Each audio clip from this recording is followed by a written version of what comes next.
Olá, meu nome é Rodrigo, também conhecido como Gary, e você que já está inscrito aqui no meu canal já sabe que eu gosto de falar de vez em quando de política, que eu acho que todo mundo deveria se interessar, porque afinal de contas é um tema que faz diferença aí quando a população sabe mais ou menos aí, isso é visível no desenrolar da coisa pública. Então, nesse vídeo eu vim aqui para bancar um pouquinho o repórter comentarista, né, de eleição.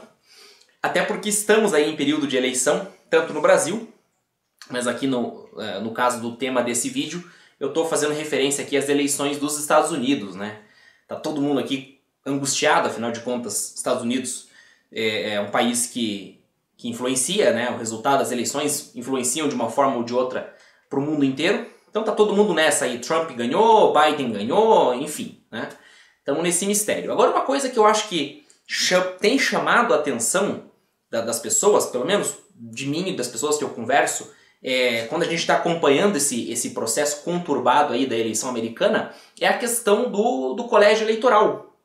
O que é isso? Como é que funciona e tudo e tal. Bom, esse vídeo aqui não é para falar do colégio eleitoral, tá? Então eu sugiro que você assista esse vídeo se você já tem um entendimento de como funciona o colégio eleitoral. Não é complexo de entender, tá? Eu particularmente só vim a entender de fato como funciona essa questão, quais são os trejeitos, quais são as regras, vamos dizer assim, das eleições americanas esse ano, tá? Por falta mais de interesse mesmo aí de aprofundar, mas eu digo não é difícil. Então se você não sabe e quer assistir esse vídeo ainda, né, que o título e se as eleições aqui do Brasil, presidenciais, fossem contabilizadas de acordo com o modelo americano. Então, se você não sabe, não entende desse modelo, eu sugiro que você se informe rapidinho. Isso aí não é difícil, como eu falei, né? Mas, resumidamente, é o seguinte: cada estado tem um peso, tá? Tem um número de delegados, né? Não importa o que são esses delegados para o nosso entendimento, mas são, vamos dizer assim, 15 votos finais, né? O número de votos finais, perdão, que somados dão ali os 500 e tantos, né, votos totais aí, né, em detrimento dos milhões de votos pessoais. Então, somados os votos, né, os delegados, quem aí ganhar, ganhou, né, não pelo número de pessoas que votaram, mas sim pelo número de estados que foram vencidos nesse duelo. É um resumo, não sei se isso ajuda quem talvez não saiba nada a respeito do colégio eleitoral, mas para quem já sabe e para quem não sabe, fica essa ressalva aqui. Então vamos lá para aquela pergunta, né, como seriam as eleições do Brasil se tivéssemos, né, trabalhando com o modelo de colégio eleitoral, tá? Primeiro vamos lá, também fazendo aqui uma tabelinha dos estados que a gente tem no Brasil, dos 27 estados.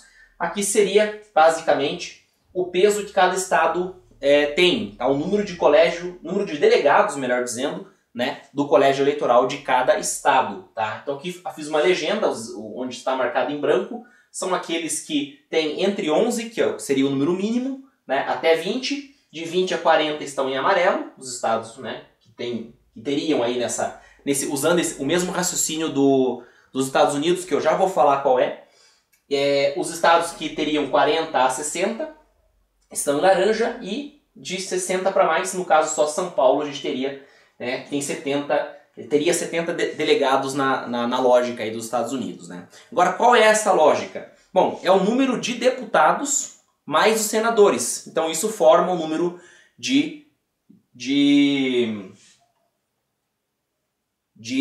delegados finais, tá?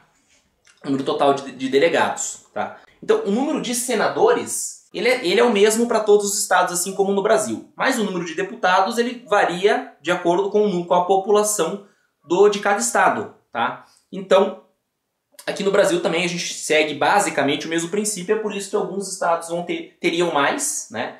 Tem mais nos Estados Unidos e teriam mais no Brasil, né? Número de delegados do que os outros. Ou, consequentemente, tem o número de deputados, deputadas lá, e o número de deputados, deputadas aqui. Então, quanto mais pessoas tem no estado, mais representatividade no Congresso, em termos de número, né, vai ter consequentemente. Acho que isso é claro para todo mundo, né? Então tá aqui a tabela. Se quiser pode pausar, dar uma olhada, tá? E vamos em frente aqui. Só para fechar. Isso daria um total de 591 delegados, tá? Seria até maior do que o número dos Estados Unidos. mas teríamos aí 591 deputados. Delegados, né? Que é todos os deputados mais os senadores. Dos 26 estados mais o Distrito Federal.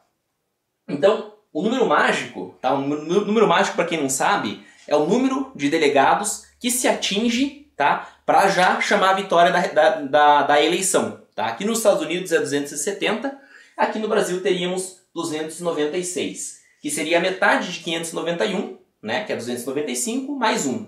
Ou seja, já não dando margem para o adversário ganhar a eleição. Tá? Em número de delegados, tá, pessoal? Não é de número de eleitores, beleza? Bom, então sem mais delongas, vamos aqui ver nessa realidade paralela, nesse universo alternativo, as últimas 5 eleições. Tá? Por que eu peguei as últimas 5 e não as anteriores? Até primeiro para facilitar, para o vídeo não ficar muito longo, para também, né, trabalhar com algo mais recente aí, né? Até porque, de acordo com o censo, a cada número X de anos, não lembro se são 5 ou mais, né, o número de deputados muda. Consequentemente, o número de delegados aqui no raciocínio, conforme eu já expliquei, tá? Mas eu acho que não daria muita diferença nesse raciocínio. Agora, uma outra coisa que é importante falar, né, o que eu vou dizer aqui não é que seriam esses os resultados das eleições caso o sistema de contagem de votos fosse esse, né? Até porque as regras do jogo seriam diferentes, as estratégias, enfim, né? Mas com base nas vitórias que a gente teve, né, registradas nessas últimas 5 eleições, em termos de Estado, né? Então a gente faz esse raciocínio aqui até mais para descontrair, para entender um pouquinho mais desse sistema essa forma de contagem de votos, né? Contagem por colégio eleitoral, tá? E para deixar aqui a provocação na discussão, né? Quero também ouvir a tua opinião aí nos comentários. O que você acha? Se seria melhor, seria pior, seria igual, enfim. Qual que é a tua opinião? Deixa aí que eu quero ouvir. Então vamos lá. As últimas 5 eleições. 2002, tivemos Lula e Serra. Ah, lembrando, aqui eu tô falando só do segundo turno, tá, pessoal? Não vou falar de primeiro turno aqui, por motivos óbvios, né? 2006, Lula versus Alckmin. 2010, Dilma versus Serra. 2014, Dilma versus Aécio. 2018, foi a última agora, Bolsonaro versus Haddad. Bom, então em 2002 a gente tem um mapa aqui bem vermelho, que significa que o presidente Lula ganhou aí em quase todos os estados, né? Então ele ganhou 26 dos 27 estados, né? Ao passo que o Serra ganhou apenas um estado, né? Que foi Alagoas no caso, né? Inclusive eu deixo essa provocação aqui. Eu não tive tempo, né, de pesquisar melhor, mas eu não sei por que o Serra ganhou de Alagoas. Até a princípio eu achava que ele era de lá, mas na biografia dele diz que ele é de São Paulo. Quem souber aí por que ele ganhou Alagoas, né? Se é que existe uma resposta, né, alguma lógica para isso, seria interessante comentar aqui, beleza? Então, com isso, né, na contagem de delegados, do princípio que eu já expliquei, o presidente Lula aqui se elegeria com 579 delegados versus, né, o José Serra com 12, tá?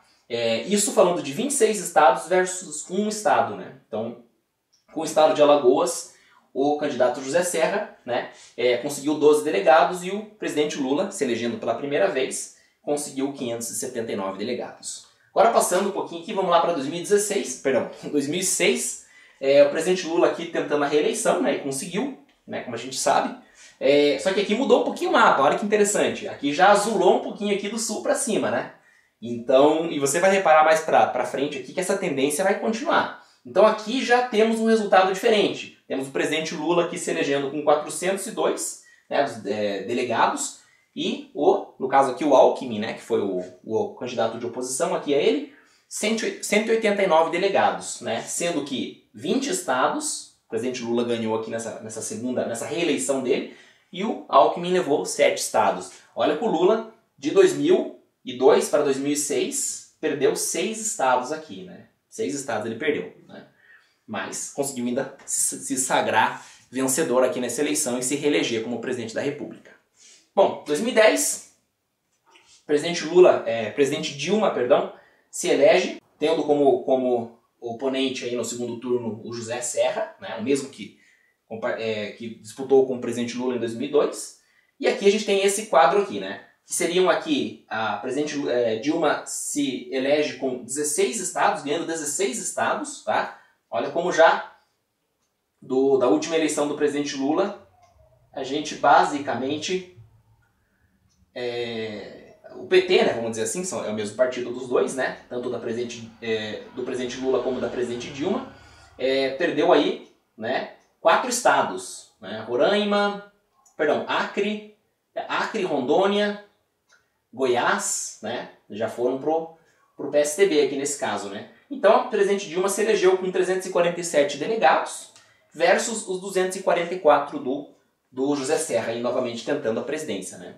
Então ela ganhou em 16 estados e o Serra ganhou em 11 estados. Agora vamos para 2014, onde a presidente Dilma se reelegeu, né, tendo dessa vez, quem não se lembra, né, nossa geração já se lembra melhor, né, muitos até votaram nessa época. Eu, né, sou um deles, contra o candidato Aécio Neves. E aqui a gente novamente, eu quero chamar a atenção de você que está vendo esse vídeo, de como isso é um comentário neutro, tá, pessoal? Como, né, o PT veio perdendo, né, do sul para cima, digamos assim, né. No caso de 2010 para 2014, essa diferença é bem pouco relevante em termos leigos, né.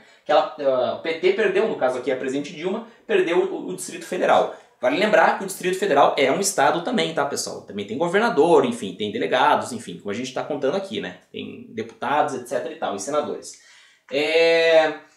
Então, ela conseguiu a reeleição aqui com 336 delegados versus os 255 do candidato Aécio Neves. Agora, olha que interessante, né? Se a disputa fosse calculada em delegados, né, apesar que até agora não teve nenhuma diferença no resultado final, mas olha como aquela vitória, digamos, apertada que houve, né, em 2014, né, eu não coloquei aqui, vocês podem ver, tem na Wikipedia, enfim, né, o número exato de votos, né, foi bem apurado aí mesmo, né, entre os dois, inclusive falam-se coisas aí a respeito, que é tema para outro vídeo, né, mas ficou bem disputado ali, né? Agora, quando a gente traz para a realidade do colégio eleitoral, a gente já tem aí a presidente Dilma se reelegendo, uma vitória bem folgada, né? Digamos assim. Então ela ganha em 15 estados, mas perde 12, né? O candidato Aécio Neves leva 12 estados. Então, ficando aí 336 versus 255. Agora, fazendo um comentário aqui, ó, para você ver, olha como é interessante a dinâmica do colégio eleitoral, tá? Suponhamos que, aqui entrando em uma dimensão paralela, né, suponhamos que o Aécio Neves tivesse levado Minas Gerais, tá? Lembrando que o estado de Minas Gerais, ele corresponderia, melhor dizendo, né, nessa dinâmica de colégio eleitoral, né, ele corresponderia a 56 delegados, tá? Lembrando que quem ganhou foi a presidente Dilma no estado de Minas Gerais, né? Mas suponhamos aqui que, como você está vendo aqui nesse mapa que eu desenhei, o candidato Aécio tivesse levado Minas. Ele tivesse falado para Dilma aí, deixa eu ficar com Minas, você não vai perder nada e tal, né? Olha como um estado faria toda a diferença. Porque, ó, se a gente olhar bem aqui, no estado de Minas Gerais, o Aécio Neves ganhou, perdeu com mais ou menos um pouquinho mais de 500 mil votos, tá? Um pouquinho mais de 500 mil votos, né? Ou seja, ficou com 47% dos votos. E a presidente Dilma ganhou nesse estado com 52% dos votos válidos, né? Então, suponhamos que Aécio Neves, olha como agora, aqui que eu quero que você entenda como a dinâmica do colégio eleitoral pode ser traiçoeira, pode ser uma reviravolta aí no jogo, né? Suponhamos que o Aécio ganhasse, eu não vou dizer de um voto, porque daí daria uma briga que a gente estaria até hoje aí para decidir quem que teria vencido essa eleição, né? 10 mil votos, para ficar melhor, né? 10 mil votos a mais contra a presidente Dilma. Ele teria levado o estado de Minas Gerais, e nessa dinâmica, pasme, a gente teria ele se sagrando o 37º presidente do Brasil, tá? Com 311 delegados, né? E versus 280 da Dilma. Chupa essa manga, meu amigo. Agora chegando aqui na última eleição, então, né? Aquilo que eu ia falando para você, note como o PT foi perdendo força, né? De 2006, ali ó, 2002, o presidente Lula ganhou quase que na totalidade, né? 2006, olha como vai azulando do sul, né? Primeiro aqui o sul inteiro, né? Paraná, Santa Catarina e Rio Grande do Sul, né? Em 2006, a sul e o sudoeste praticamente inteiro, né? Com exceção, acho que, de 3 estados ali. Mas olha como vai aumentando, né? Em 2010 a gente já ganha Goiás, ganha Espírito Santo, né? 2014, né? Ganhamos mais o Distrito Federal, como eu já falei, né? Ganhamos, que eu digo, me colocando aqui no lugar me falando como alguém do Sul, melhor dizendo, né? Que vota basicamente contra o PT, via de regra, né? Esse vídeo é apartidário, tá, pessoal? Mas é uma realidade isso, como o mapa tá mostrando, né? Inequivocadamente. Então, 2018, com a eleição do presidente Bolsonaro, olha como a coisa vai para cima, né? Ficando aí só a parte do Nordeste, só o Nordeste, basicamente mesmo, né? Com exceção do Amapá, né? Com eles, no caso, né? Votando pelo Partido dos Trabalhadores. Então, o presidente Bolsonaro ganhou 16 estados, né? E o candidato Fernando Haddad ganhou 11. Então, ficando com 382 delegados versus 209. Tá? Bom, é isso. Espero que você tenha gostado. Quero realmente ouvir a sua opinião sobre a questão do colégio eleitoral. Como seria, né? Para quem entende melhor que eu, é claro que não é difícil, tá? Eu entendo o que é o colégio eleitoral, mas eu não entendo basicamente qual é a discussão. Ainda pretendo me informar mais. Mas aí deixa a tua opinião para mim. Se tá bom do jeito que tá no Brasil, né? O sistema contagem de voto por voto, né? Ou se você acha que de repente no futuro seria interessante adotar esse sistema dos Estados Unidos. Forte abraço. Vejo você no próximo vídeo. Fica com Deus. Valeu!